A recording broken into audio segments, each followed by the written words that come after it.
Well, thank you, Sujay, and thank you all for joining us today. I would like to welcome you all to Boise and welcome you all to Micron. We have many distinguished guests in the audience. I'd like to thank my ASSS partners, my SOA partners. Of course, thank you, Dr. King, for joining us today.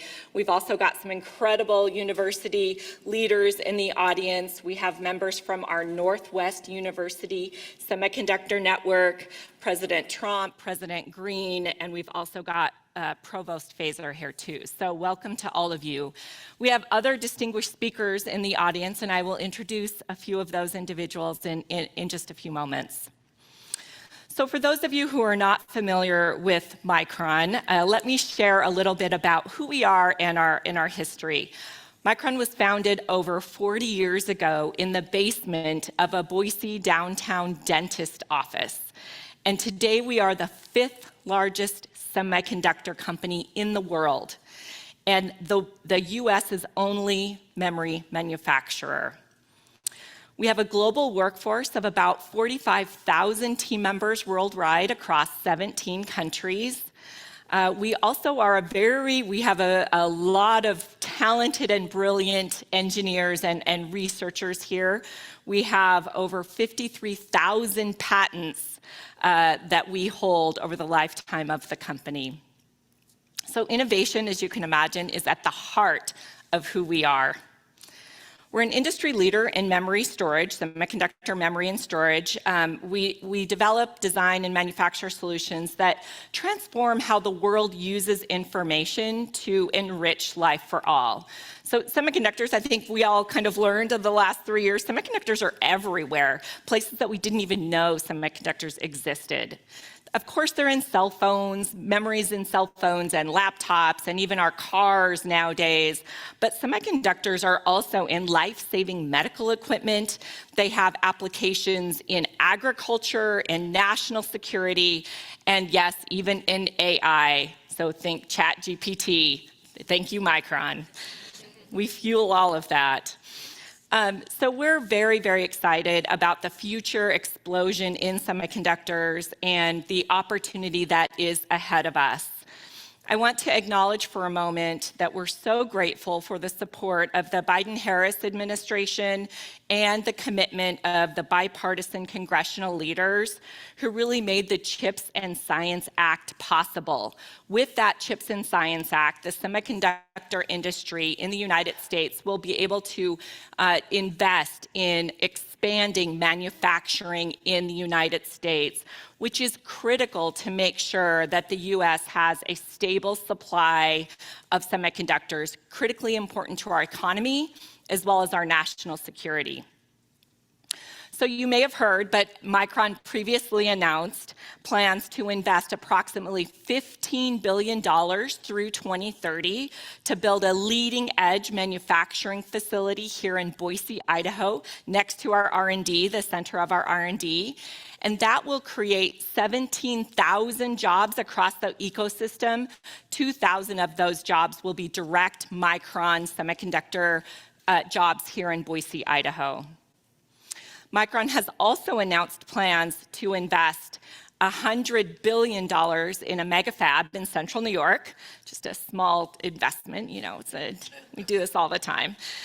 This investment will create 50,000 jobs across that ecosystem, and 9,000 of those jobs will be direct Micron jobs in our central New York fabs when it's all done, and that will occur over the next couple of decades. So you heard Sujay talk about the explosion in growth in semiconductors, and you have just heard about Micron's plans to expand.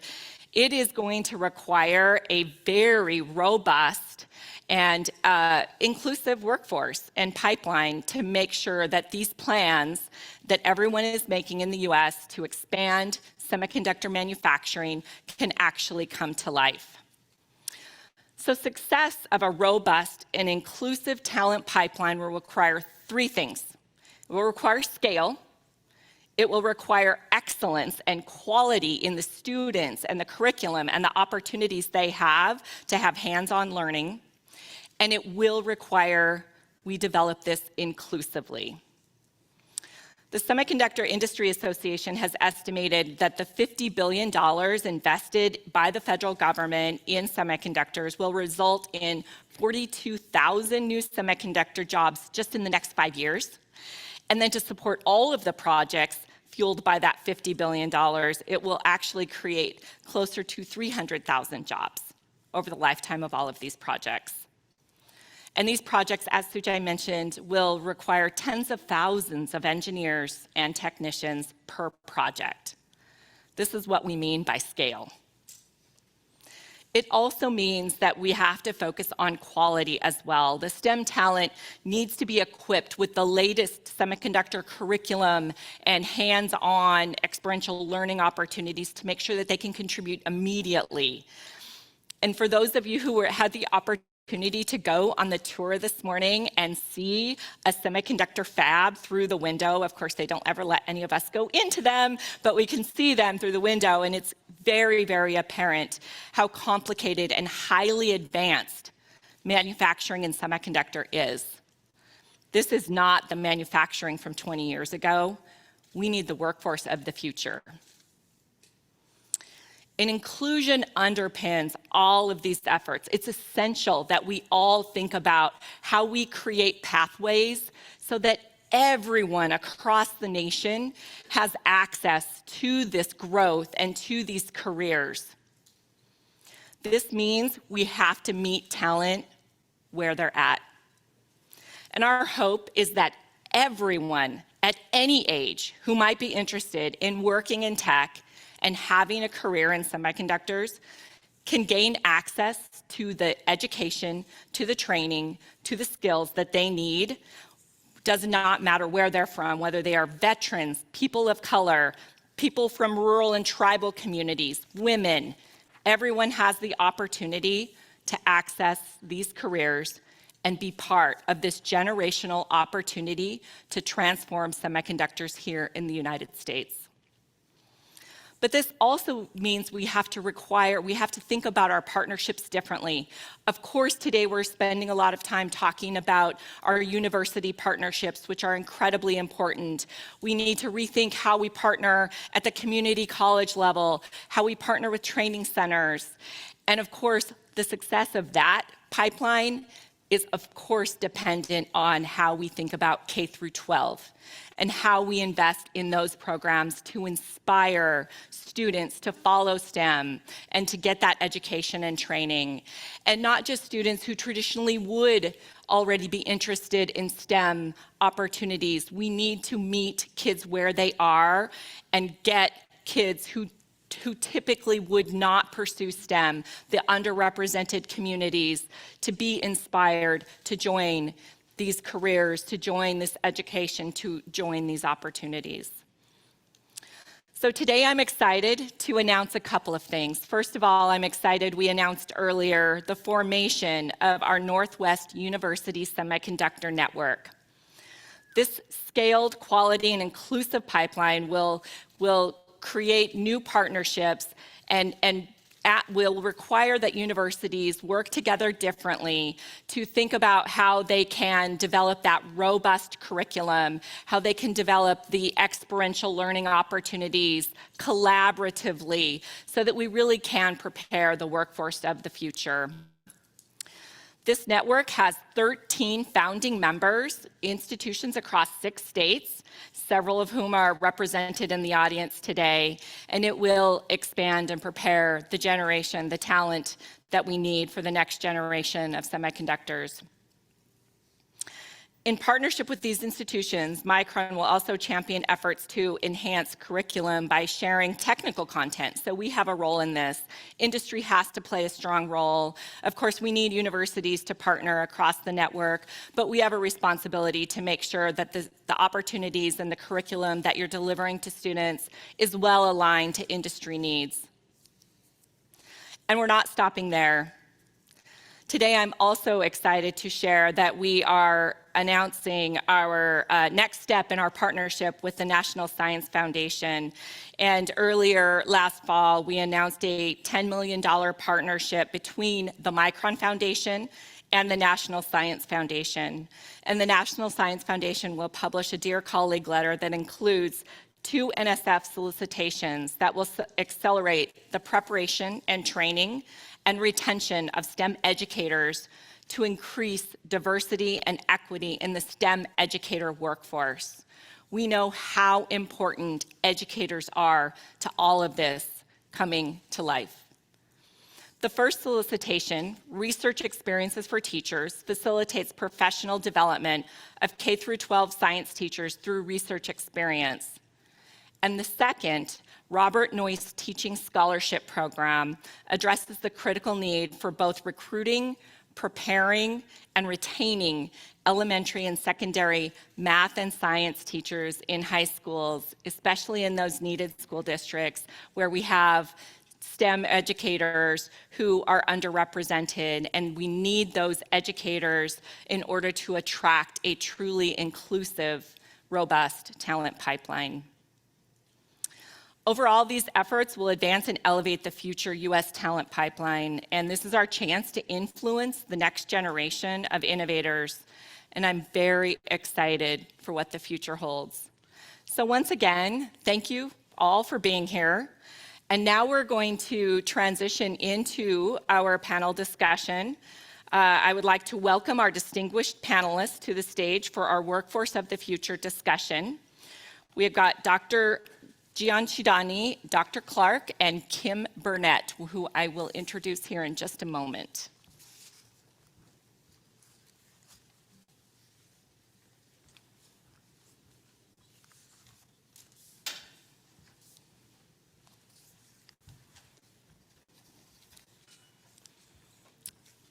Okay, and do we have our panelists? So Dr. Irwin Gianchandani is the National Science Foundation Assistant Director for Technology, Innovation, and Partnerships. Leading the newly established TIP Directorate, Gianchandani holds a PhD in biomedical engineering from the University of Virginia. In 2021, he received the Distinguished Presidential Rank Award, awarded to members of the federal government's Senior Executive Service for sustained extraordinary accomplishment.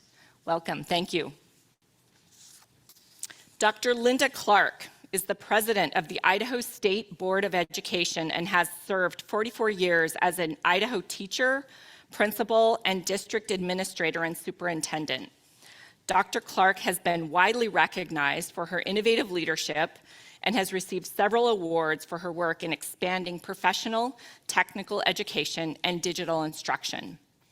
Dr. Clark has a BA from Boise State University, a master's in education from the University of Idaho, and a doctorate in education from the University of San Francisco. Welcome, Dr. Clark. And Kim Burnett, which I think, if I'm not wrong, eventually that will be Dr. Kim Burnett, is that correct? Serves as the Senior Manager of STEM Programs with the American Association of University Women. She holds master's degrees from Lim College, Cornell University, Towson University, Johns Hopkins University. She earned her Bachelor's of Science from Syracuse University. Currently, she is a PhD candidate in STEM education at George Mason University in Virginia. Kim has over 20 years of experience in STEM teaching and learning. Could you add a few more universities to your list? That'd be great. This is it. All right, well, welcome all three of you. Thank you.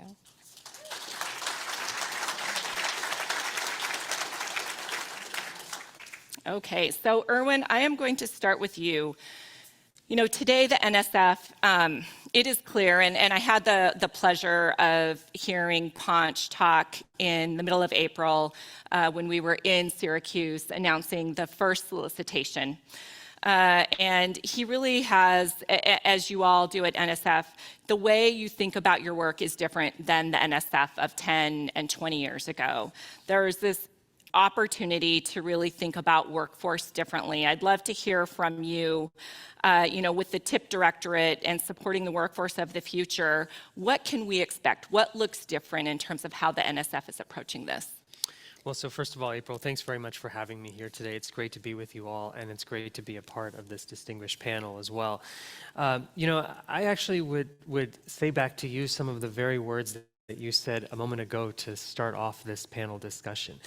This notion of meeting people where they are is something that is near and dear to our hearts, starting with the director, my heart, my colleagues across the foundation, really everyone at NSF. And we could not be more committed to that particular mandate and that particular mission as we think about the future. For too long, NSF, we're proud of the accomplishments that NSF has helped lay the foundations for when it comes to innovations that have helped power new technologies, have helped transform our lives, and have helped engage much of society along the way as well. But I think that we recognize we have an imperative, really a moral imperative, to ensure that when we think about the technologies of today and tomorrow, I mean, we see it today, right? You mentioned ChatGPT. Let's talk about AI for a moment, right? When you think about some of these technology spaces, it is so critical that the technologies be designed by the diverse populace that exists in all the different corners of our country, because that diversity of thought, perspective, experience, as Sujay said, that is so critical to ensuring that when the technology is then taken up by individuals all across the country with those diverse backgrounds, that it actually meets people where they are too at the end of the day. And so there's this moral imperative from our perspective as we think about accelerating the technological development of the future, as we think about opportunities for being able to accelerate the impact of that technology on society, and as we think about talent that will drive that, it's imperative for us to, again, meet people where they are. And so that's why we're so excited to be taking part in some of these public-private partnerships.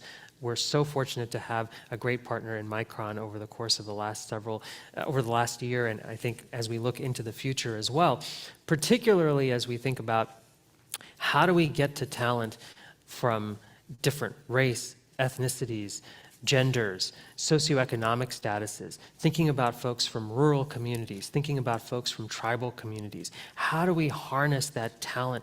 There's the geography of innovation across the country, there's the demography of innovation across the country as well, and it's sort of a moral imperative for us to think about that as we go forward. And so when we think about the technology directorate, we think about what are ways in which we can really harness that demography, harness that geography, and create pathways and opportunities for folks going forward. We talk a lot about pipeline.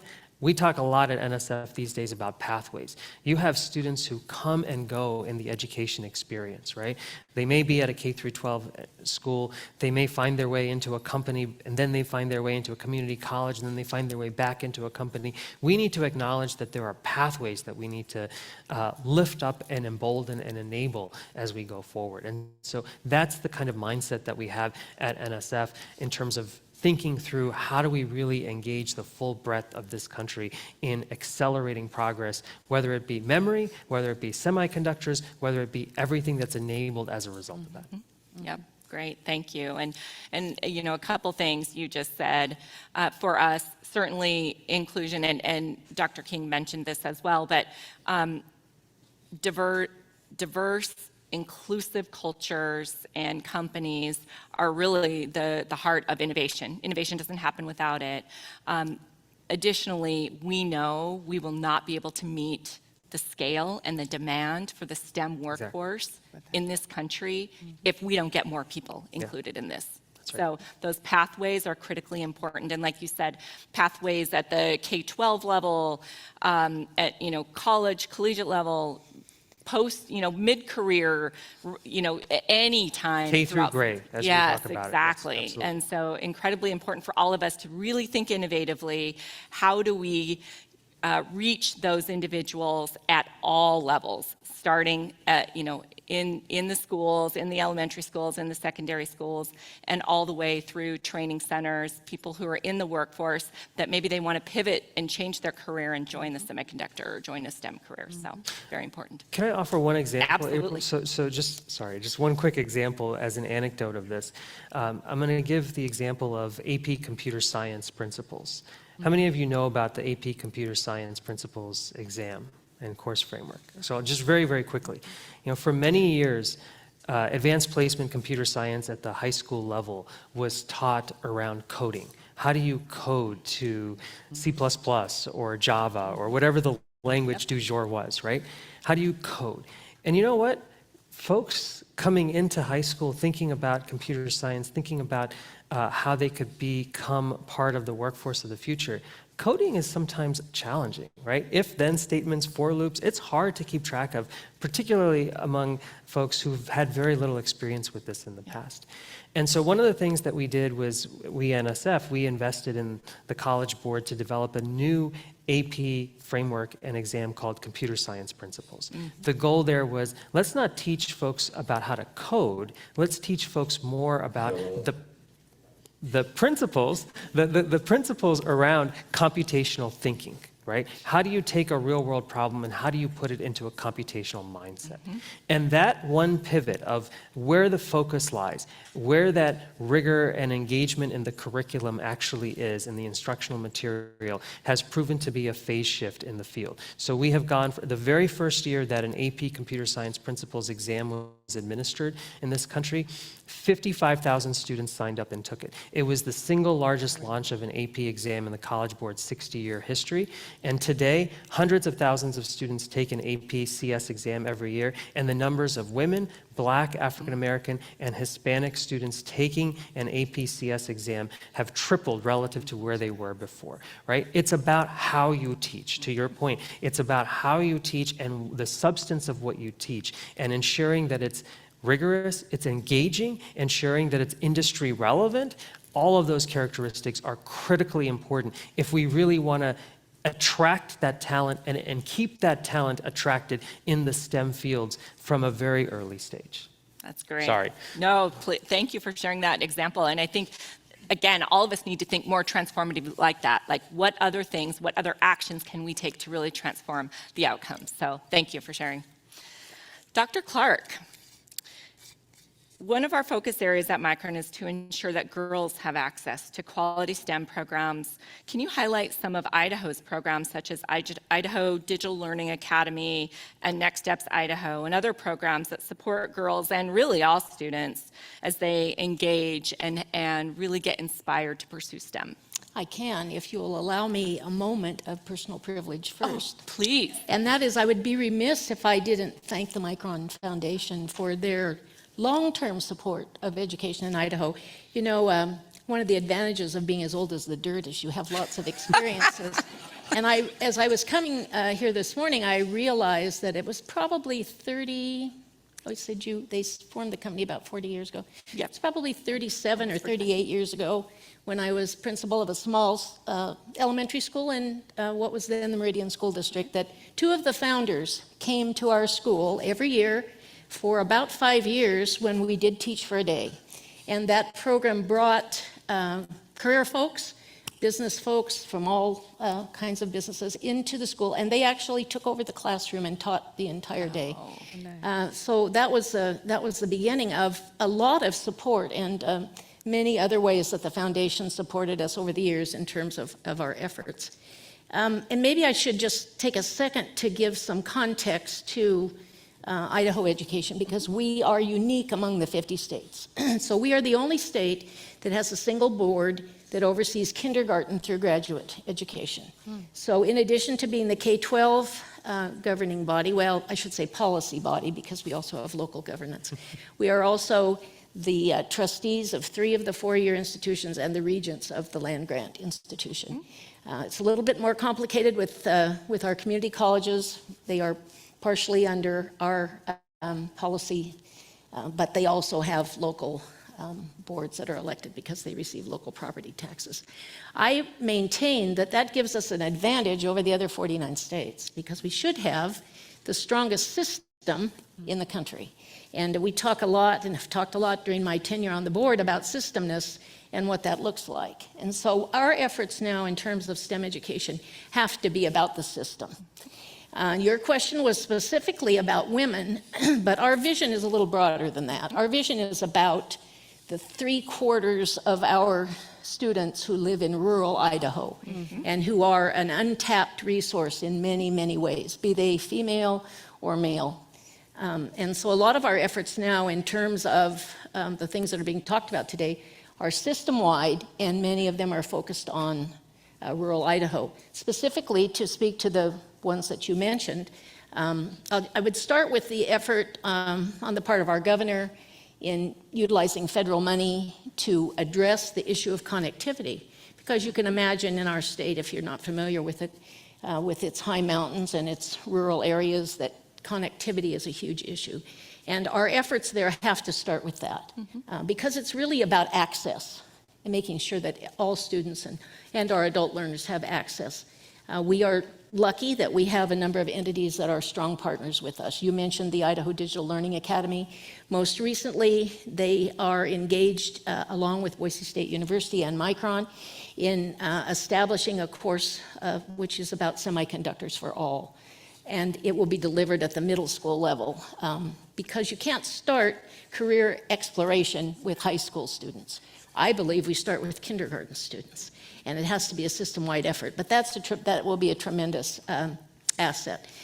We also work collaboratively with the Idaho Workforce Council, and we have a very robust website, which is a career exploration website for all students.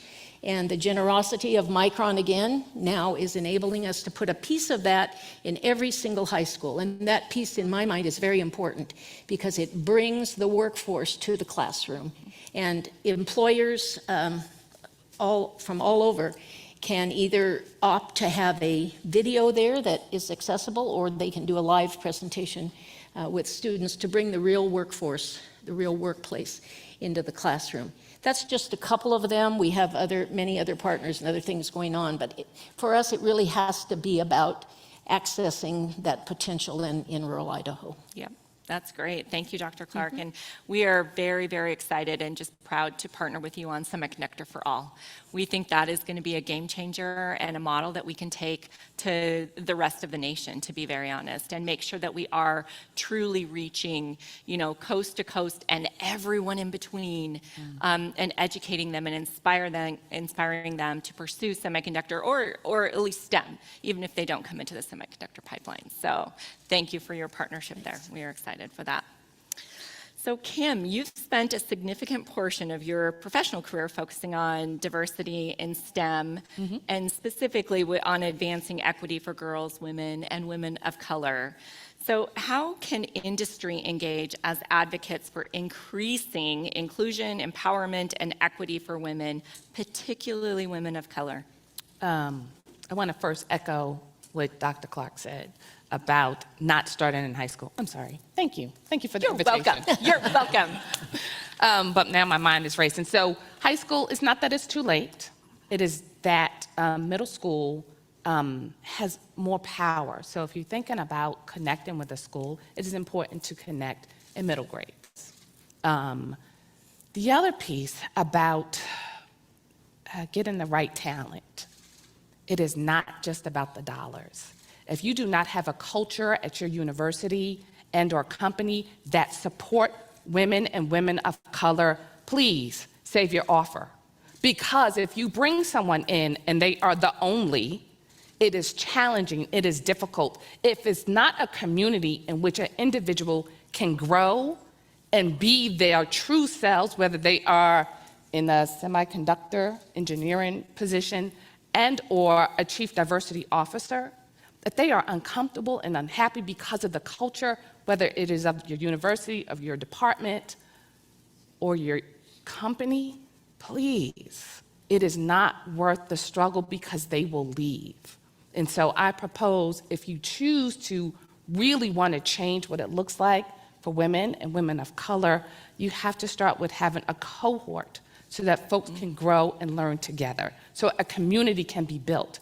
We talk about a sense of belonging. You need to create that so that folks are not feeling isolated, because if they're unhappy, they will not stay. I think we are intelligent beings here, and we have an opportunity to grow and learn, but the personal aspect is super important. So as I do my work, I talk to women across the country who are from urban spaces, who attended urban public schools, but they choose to study STEM at PWIs or HWIs. And they all say, I did it because I had my tribe.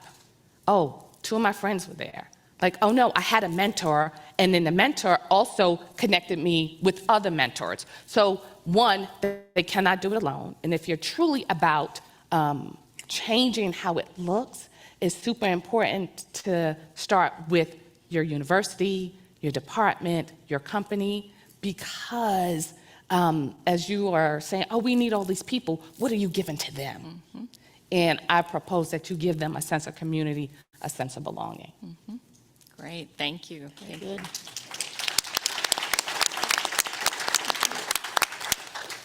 So we heard Sujay mention, the U.S. Secretary Raimondo, Commerce Secretary Raimondo has called upon all of us, industry, universities, community colleges. We all need to triple the number of graduates in semiconductor-related fields. And in the audience today, you have university presidents, provosts, deans of engineering, faculty, staff, you name it.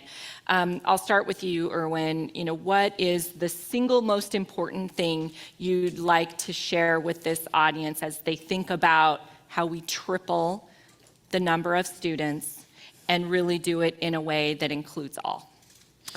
Yeah, so I'm going to actually come back to something that the soon-to-be Dr. Burnett said a moment ago, which is a little bit about culture. Right? At the end of the day, I think the single most important thing for us to really be able to achieve this aspirational goal is to really rethink a little bit the cultural fabric of what enables that possibility. Whether it be universities, institutions of higher education, in terms of the environment that is created for individuals from diverse backgrounds to come to the table. Whether it be breaking down barriers and having community colleges and four-year schools create meaningful and genuine partnerships. Whether it be about the realization that at the end of the day, when we think about promotion and tenure, I'll even go there, right? When we think about promotion and tenure at universities, and when we think about what drives that, well, for a long time, it's been about papers and publications and conference proceedings.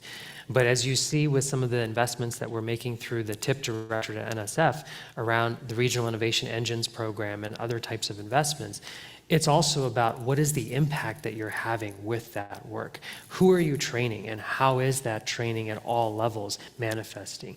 When you're thinking about the research itself, what is the impact of that research that brings to bear sort of the meaningfulness of the partnership between a university and a for-profit company, for example. So to me, at the end of the day, the single biggest thing we can do is, I think, take a step back and take another really very direct look at the cultural barriers that seem to be in place that prevent the meaningful partnerships and dialogue that needs to take place to enable some of that growth in terms of harnessing talent, engaging talent, and then retaining talent in these workplaces and in this workforce into the future.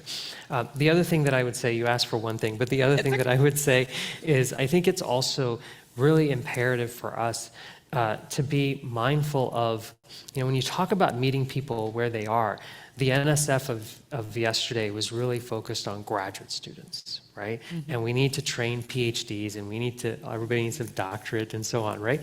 But at the end of the day, if you think about the different types of jobs which are high-paying, good quality jobs, they span the spectrum from technicians to practitioners to entrepreneurs to educators. You talked about educators. We need a cadre of educators that's primed and ready to go to help train this next generation and the current generation of talent.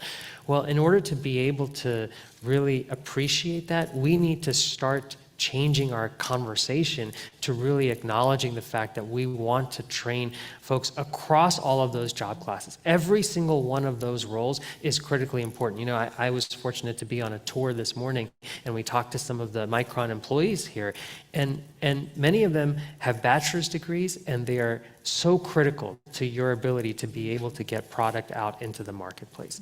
And so from my standpoint, it's about not necessarily putting everyone else down and recognizing that everyone has a role to play, and you talk about diversity and inclusion and equity. Everyone has an equitable role to play at the end of the day if we really do this right. So two things, perhaps. Yeah, thank you for that. I think it's so incredibly important for all of us to remember just the expansive nature, and the roles are different, and there is an opportunity for everyone in this. Dr. Clark. Well, I would add another dimension of access, and that's financial access. And we recognize that not everyone has the financial revenue available to them to go on. And so we've begun as a state to address that. Last year, through the Workforce Council and Idaho Launch, we began grants to folks who are maybe at the other end of the spectrum, who want certificates or short-term programs and so on. And of course, this year, through the work of the governor and the legislature, the Launch program, which will make resources available to every high school student, I should say through Launch or through our Opportunity Scholarship, which has been a 4-year program, but the impetus of the new Launch is the 2-year, the community colleges or those certificate or short-term programs. So that money will be available to every high school graduate in the class of 2024. And I think that's a strong beginning to address the reality of the financial aspects of access for everyone. That's right. Thank you for that. Kim. I think building relationships are key. And last night, we talked a little bit about what's happening in K-12 and what happens at the university. And I could tell you, as a person in the classroom for 10 years, like, it's a tough job. And we are hustling, and it is challenging. But what I've learned recently through my research, that we definitely have to take children where they are, whether they're in the 3rd grade level and they're in 8th grade, or if they're in 11th grade and they're reading on the 7th grade level. Like, we have to take them where they are. And so, and I work with women from PWIs. We know that the HBCUs are doing something right, and they are taking students where they are, and they're the same students. It's not like they're taking students that are super bright or really low. They're taking the same students, and they're doing something really well to have them complete a lot of these STEM programs. And so we know that they have other things. They have the right culture. They have the right tools to help students, whether if we're talking about their confidence, whether we're talking about the content level, but they're also building relationships that are super important. So I'm a STEM educator, kind of on purpose, but by accident. And it is not this linear path. It is because we have to continue to build relationships, the high school with the middle school with the elementary school. But if at university and industry level, if we don't make those same connections, there is a disconnect, because we don't know the students. We don't know where they are. Oh, meet them where they are. But where are they? Yeah. Do we know we have a whole bunch of people or students graduating from high school reading at the 8th grade level? Like, that is a reality. Are they intelligent individuals? Most definitely. But how do we ensure that they are able to support themselves and their communities and grow in the field in which we need them? So I think it's about understanding and building communities, which I've said already, but it is super important and critical. Could I add another comment? Absolutely. We really do have one place in our K-12 efforts that's broken, and that's mathematics. And we're about to undertake a work group to look at that, but basically, for those of you who aren't familiar with the data, students progress pretty well up through 4th grade. Something happens in 5th and 6th grade that even the highest students begin to show a decline. And that declining continues, and we end up with math at the high school level at levels much lower than should be, and certainly much lower than will be required for the kind of jobs and the skills that will be necessary to employ them. So it's not an Idaho problem, it's a problem nationwide. You can look at anybody's data. There are a few bright spots. We need to find out what they're doing differently, but it's a major break in the system where even our very highest students go from being, outstanding down to being so-so. And so that's something that we'll welcome partnerships with, because I think it's an important underpinning for the jobs that we're talking about today. Yep.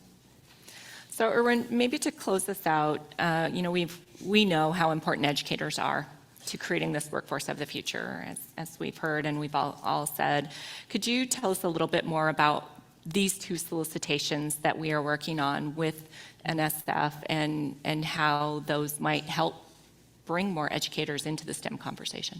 Yeah, sure, absolutely. So, and let me just say a personal anecdote. I was very fortunate to see fortunate or unfortunate to see firsthand what a difference an educator actually does make. I went all the way through high school, and I was always like ahead of the curve when it came to different math classes, right? And I actually turned out in high school, I had the same teacher for 9th, 10th, 11th, and 12th grade, just teaching different forms of math. And straight A's, no problem.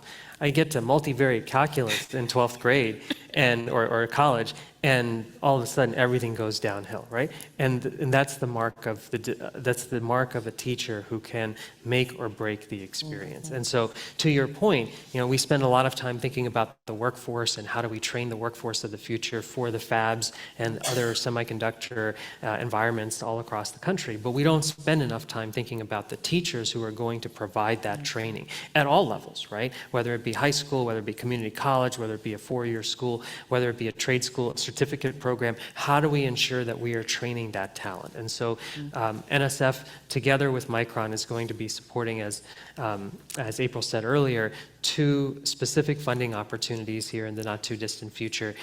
One is the Robert Noyce traineeship program for teachers to have exposure specifically to state-of-the-art challenges and curricular opportunities and learning lesson plans and so forth. That comes back to the notion of how do we do sharing of some of these resources across the spectrum.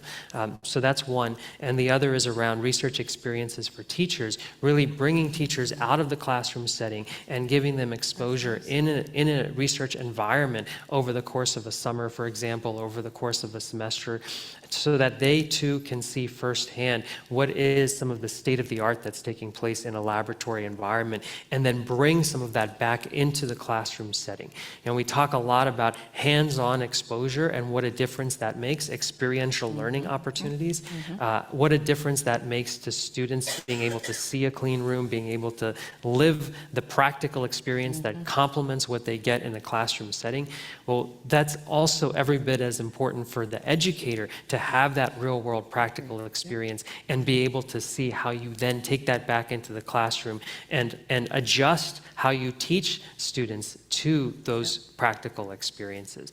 And so these are 2 programs that NSF has had for some time. We have an evidence base of how they have had impact in a variety of different trade spaces. And what we're excited about is the opportunity today to be able to say, soon Micron and NSF will be issuing this joint Dear Colleague letter to point folks to those funding opportunities, specifically in the spaces around semiconductors, memory, microelectronics more generally, to be able to really train that cadre of workforce here in Idaho and in all other parts of the country. I think that's one of the things that I really appreciate about the partnership with Micron. You are a national company, you are an international company, and you have locations all around the world. And for that reason, and coming back to something we talked about earlier, we want to be training these teachers, professional development for the teachers, in every corner of this country as well. Great, thank you. Well, we are so grateful for the partnership and all of the work that the NSF is doing. In our last couple of minutes, are there any burning questions from the audience? I am probably causing some panic with my staff because I don't think this is part of the program, but we are happy to repeat the question if anyone has any questions. We've got incredible transformative leaders sitting up here. Want to give you the last couple of minutes for any questions. Anything? Oh, we've got one.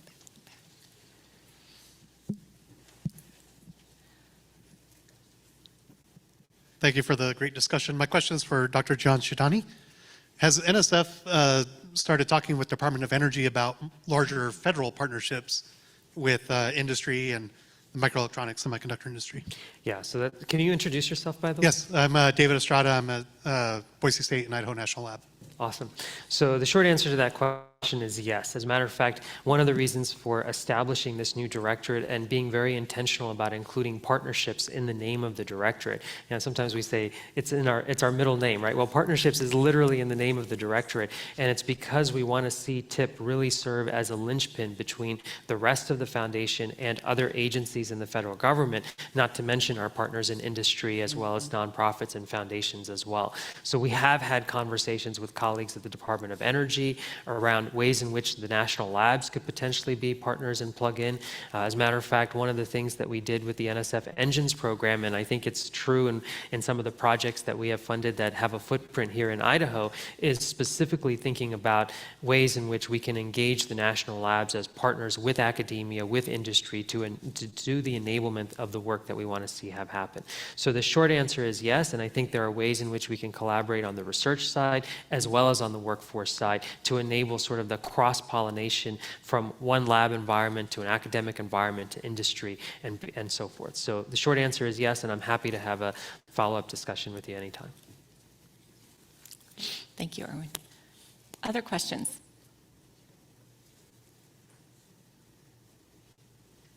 Oh, okay, great. Well, we will wrap up. Again, Erwin, Linda, Kim, thank you on behalf of industry for all that you are doing to help support our students, our educators, and ultimately it will result in supporting industry all across the nation and really fuel the success here at home. So thank you very much, and thank you for being part of our panel. Thank you. Thank you.